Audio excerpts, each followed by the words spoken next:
Hello and welcome back to A Slice of Physics.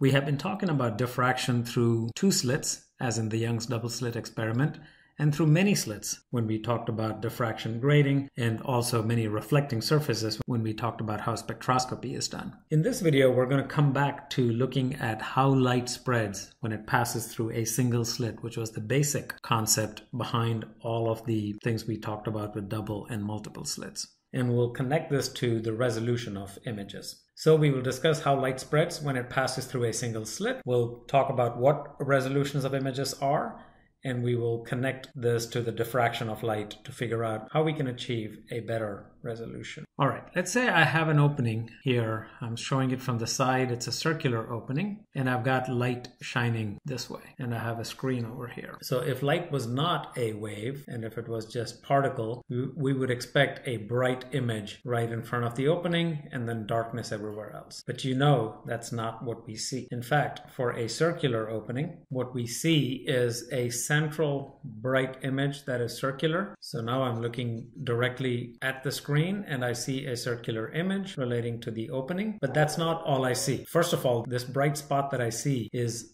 bigger than the opening itself. So if I were to show the opening on top of this, the opening itself might be something like this size. So we see a bigger central maximum, and then we see diffraction fringes.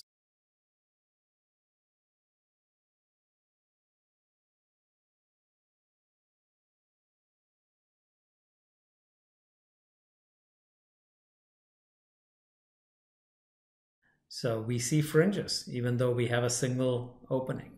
How do we explain that? We can explain spreading of light through diffraction, but how do we explain interference fringes from a single opening? Well, a lot of this was done by 2 or 3 scientists, Christian Huygens, who lived at the same time Isaac Newton did, and in fact, Huygens argued that light was a wave, even though Newton said light was a particle. Newton was a lot more famous at that time, and so the world went with Newton for about 100 plus years, until Young did the double slit experiment to conclusively show that light exhibited wave-like properties. But Christian Huygens looked at all of this and he came up with something called the Huygens principle, where he said as the light goes through this slit, at various points through the slit, the light will spread. So even though there's only one opening, the light wave at this point will spread out, at each of these points will spread out. And as it goes forward, the spreading becomes bigger and bigger. So you can see that these things will expand. And so what Huygens said is, even though there's a single opening, there are positions within that single opening,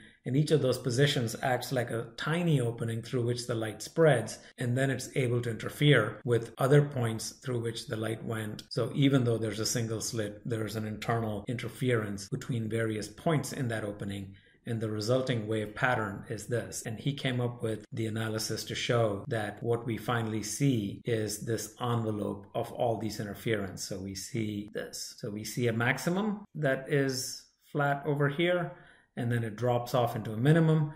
And then when you look at it in more detail, you actually have other maximums based on diffraction of light as it goes through various points in a single slit. So if I see the profile of this and just draw the graph of the light wave, at the very center, there's going to be a nice maximum, and there's going to be a drop off to a minimum, to the first minimum near it. And then there will be a second maximum, and then a third maximum, and then a fourth maximum, and so on. So this is the pattern of light we would see, and it'll be on both the sides. And so these are the points where I get constructive interference, where I get a maximum, and where I get the minimum, I have the destructive interference. And this has been verified experimentally, just like Young's double slit experiment did it for 2 slits. When people look at a source of light through a single opening, this is the image they get. They get a circular bright spot followed by fringes of light and dark, which corresponds to a graph version that I have shown here. So to discuss this further, we talk about a resolution of an image relating to the size of the central maximum. So we take half the size of it. So if I take the distance from the central maximum for the constructive interference to the very first dark spot corresponding to a destructive interference, and measure that angle, this angle theta 1, let's call it, because it's the angle of the first minimum from the center, that is defined as the resolution of the opening. opening. So resolution is given by an angle. So in this case, it's theta 1. And Christian Huygens did a lot of work on this. John Herschel described this phenomenon as well, but it was George Airy who came up with the theoretical explanation for why this image spreads out like this and what the angle is. So this is called the Airy Disk. And so the angle was shown to be 1.22 lambda over d. Let me explain what these parameters are. D here is the diameter of the circular opening. So this is d. D is diameter of the opening. Lambda is the wavelength of light that we're observing. So if we're observing blue light, lambda will be smaller, so this angle will be smaller for blue light compared to red light.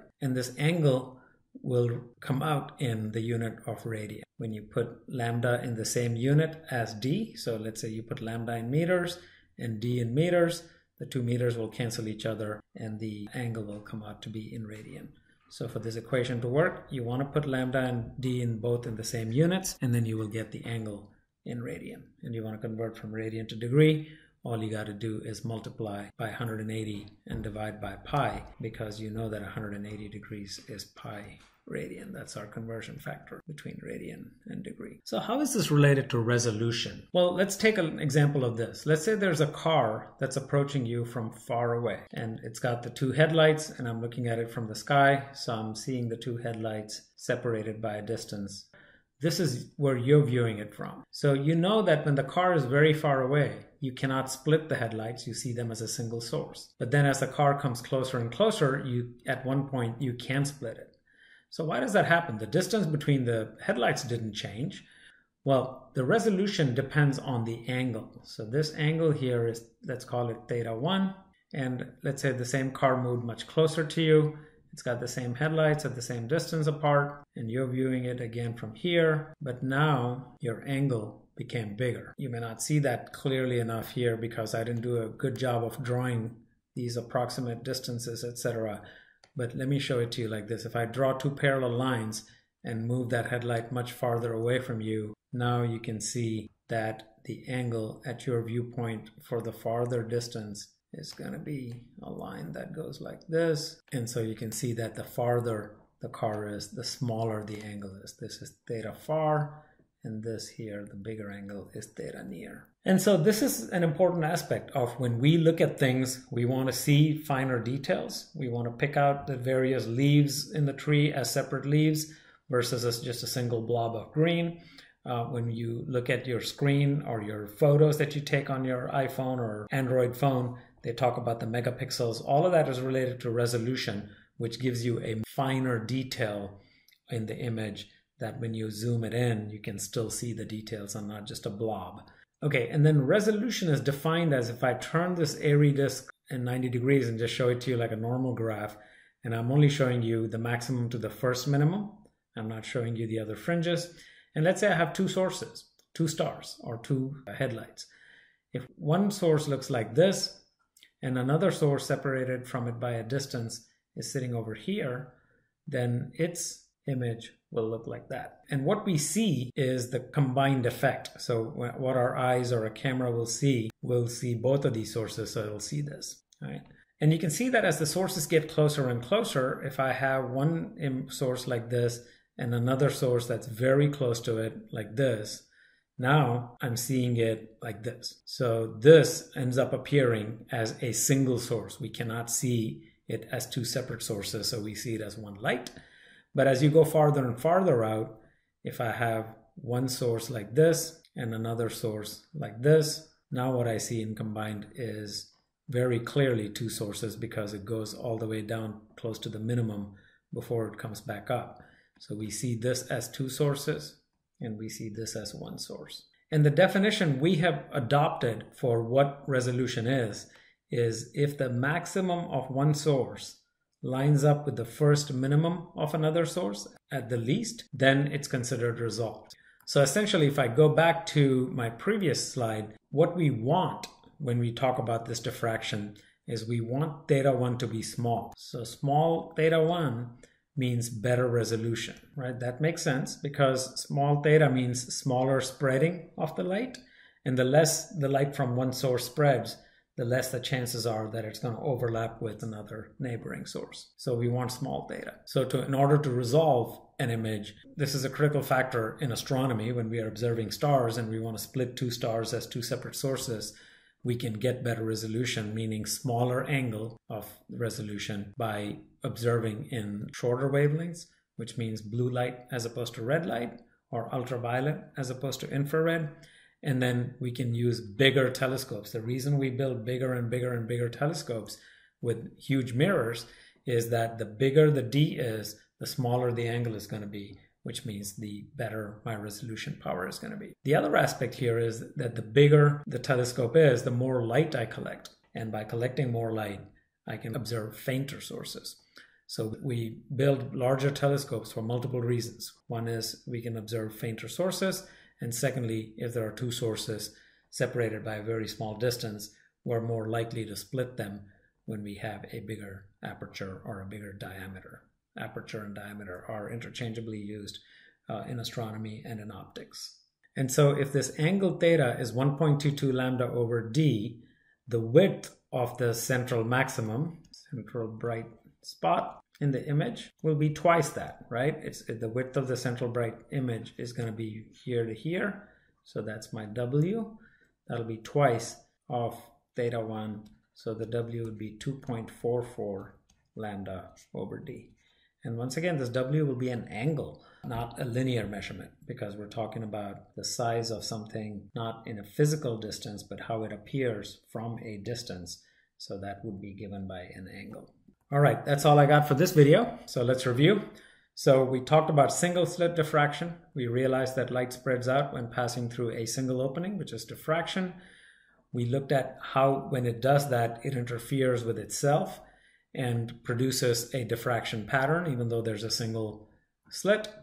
And the angle between the central maximum and the first minimum is given by this resolution angle, which is theta 1, which is 1.22 lambda over d, where lambda is the wavelength of light you're observing in, d is the diameter or the aperture of the opening. And we see that lower the wavelength, lower the angle, which means better the resolution. Larger the diameter of the opening or the aperture, the smaller the angle. And small angle is a good thing in this case because it helps us resolve things better. So if we want to observe two nearby sources, their diffracted or spread out images overlap. If they overlap too closely, we see them as a single source. And in order to see them as separate, we want a smaller resolution angle for whatever device we're using. Thank you.